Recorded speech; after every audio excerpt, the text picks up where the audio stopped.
How you guys doing today? It's Anthony Ganji, host of Tear Talk. Great question sent my way, kind of a bit controversial, and I've had questions like this before. The question today is, Ganj, would you ever defend an inmate? And I think the question is just kind of left out to be general, so we can kind of discuss all concerns where we may find ourselves in a position to defend an inmate, and whether I would or I wouldn't. And I posted the question on my Facebook pages, and it turns out to be very controversial. You know, there are some that say yes, and a smaller minority say no. And I was thinking of two other controversial questions that I was going to post up one day that, believe it or not, the answers are kind of split. One is, would you ever shake the hand of an inmate? Again, just left asked in a general manner, and then people will say, well, it's the context, and that kind of goes back and forth. And the other question deals with the difference between empathy and sympathy. Is it okay to be empathetic towards an inmate? And they're questions that, believe it or not, split us. You know, it's actually pretty cool to go back and forth. And we have a bit of a little, very, very constructive dialogue, you know, about each other's perspective, and it's done respectfully. So hopefully we're able to discuss these controversial questions without people getting their feelings hurt because their perspective isn't,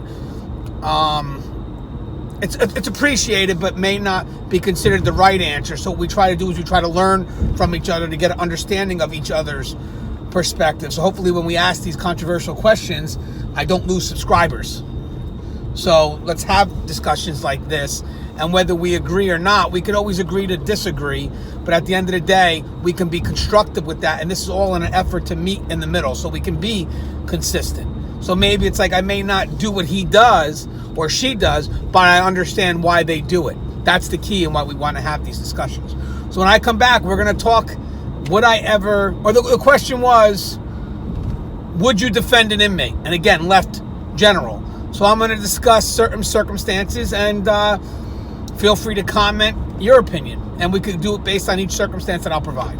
All right, so stand by for our sponsors. When we get back, we'll discuss it. Now, guys, remember, Tear Talk's for you brave men and women that work that front line of correction. So if you haven't, please subscribe, interact, engage, share, comment, hit that bell. The bell's going to notify you every time I post up a video. I stand by for our sponsors. I wanted to attend a university that had an intelligence program. I wanted to look at problems different. I wanted to increase my critical thinking abilities. AMU offered those avenues to expand.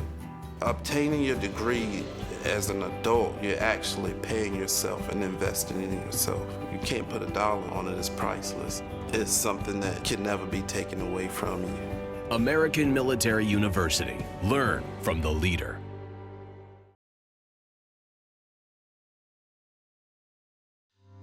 Being a corrections officer takes its toll on even the strongest individuals.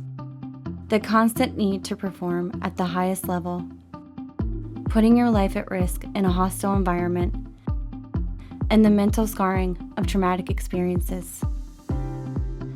31% of corrections officers show symptoms of PTSD, and 66% of people with PTSD also suffer with a substance abuse problem. The Transformations First Responders program is specially designed to help veterans and officers heal from the grips of addiction and PTSD in a comfortable, supportive, and serene setting. You are not alone. If you have questions about the services we offer, give us a call at 866-762-8454 to get more information on this affordable and life-changing program. Thank you guys for listening to my sponsors. Very controversial question. It is a very controversial question.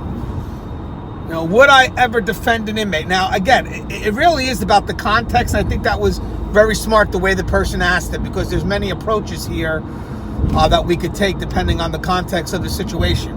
But one thing I will say, and I'm 100% positive on this, I will not defend an inmate if I know they're wrong, and I will not defend an inmate from getting a sanction. Okay, so just for example, let's say I have a job detail and an inmate winds up getting written up. You would never find me going to the person that's writing them up saying, hey, listen, two things. Either I know the inmate did it, but come on, if you write them up, they're going to lose their job and I need them. Or I'm telling you right now, they didn't do it, even though you know they did. The reason why I would never do that is, one, it shows that I'm dependent on the inmate. That's not going to happen, right? Or undue familiarity. So either way, if an inmate gets written up for something and you know for a fact they did it, they're beat. And if someone says, well, they're good at the job they do the job to your standards.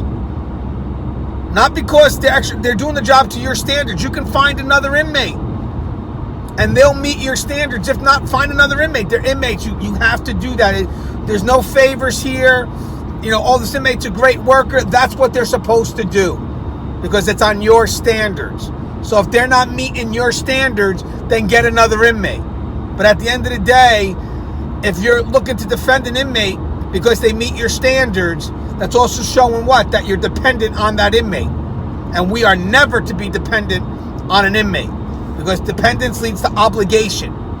That's why inmates like to throw the word favor around. You know, you got to stay clear of that because if you're dependent on the inmate, that means ultimately you're in a position to owe them. We don't want that. With that said, I do have integrity. So if I feel that an inmate has been wronged, it's all about the manner and how I'm going to deal with that matters to me. So am I going to address that concern? I may feel compelled to, but I'm not going to do it out in the open in front of the population. I may just go ahead and address that staff member on the side, and the inmate should never know that we had this conversation. And that's just how I am, you know. And I think that's what got me good in my career because, as I said, I really am firm, fair, and consistent. It's my management style, if you will. So if I feel that there was an inmate, let's say they're being charged with something, I know for a fact that they didn't do it. That's the key here. You have to know for a fact that they didn't do it. That's the key. Well, if that's the case, then yes.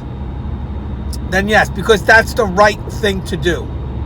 But at the end of the day, it's the manner and how I go about defending that inmate. That's the key. And the key here is I'm going to do it in a manner that doesn't condescend my support staff. Because we're all on the same page and mistakes does happen. That's why we always say it's easier to change a no into a yes, but never a yes into a no. Because we're going to make mistakes. Someone asked, and kind of support this question, someone asked, what about during a physical altercation between an inmate and an officer? This is tough. But this is why we have a channel like this, right? Because we want to discuss concerns that are tough. But ultimately, I have to get the right information out. This is information that grew with me as my career progressed.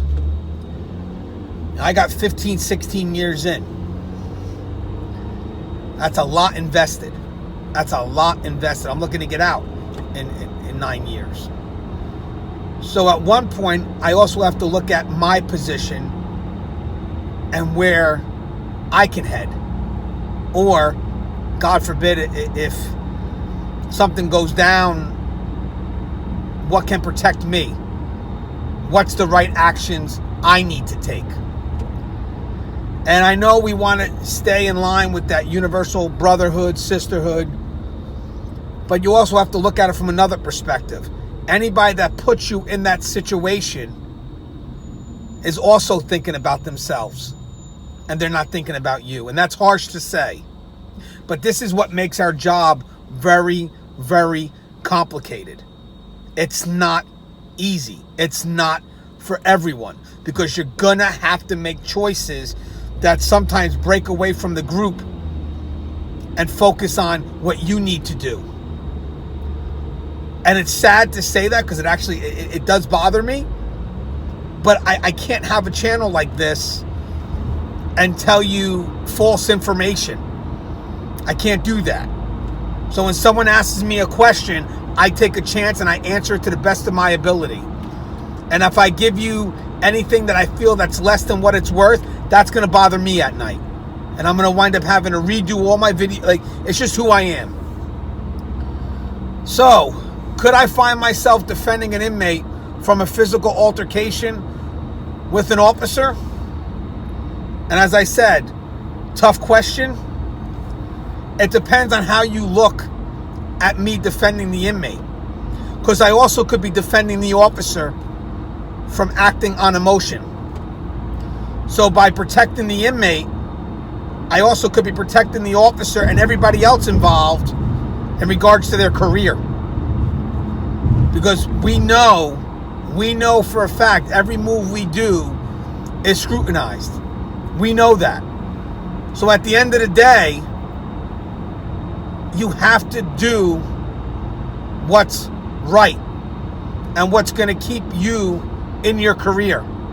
Because that's our ultimate goal. I'll be honest with you, I'm looking to retire one day, have a pension, take care of my family. So for those who act on emotion, you're not just hurting yourself, you're hurting everybody around you who may act with you and not want to do it, but they feel compelled to do so. So we also need to protect them and control our emotions before it even gets to that point. Because God forbid I act like a fool and I bring 5 or 6 other officers down with me. I'm going to have to live with that. I'm going to have to live with that. That choice doesn't just affect me, that affects 5 or 6 other officers. So it's a very tough question. Hopefully I don't lose subscribers over this, but we have to get these questions out there. We have to answer these questions. But we have to be better than those inmates. When those inmates are unruly and those inmates act in just disruptive manners and just aggressive, we have to hold ourselves to higher standards. We have to. That's why we're put in this position. We have to be better than them. And by doing so, then they can find a way to be better for themselves. And that's ultimately the goal. That's ultimately the goal. So again, it was a great topic, a bit controversial. I'm going to watch my subscriber number. Hopefully it doesn't go down. But I'm sure there'll be people that will agree. And guys, you got to remember, when you have a channel like this and there's a bit of a public platform, you have to get the right information out there. You really do. Because there are people that may follow this channel blindly. And God forbid I give them the wrong advice. God, I would have to live with that. And I'm not good with that. So as always, guys, I love you guys. Please, if you haven't, please subscribe, interact, engage, comment, share. Comment on this. Tell me your thoughts. Please. I would love to get your thoughts on this. I really would. That may help me go to sleep at night if I just get one person to agree with me. So help me out, man. Help me go to sleep at night. And as always, guys, stay safe out there. Love you.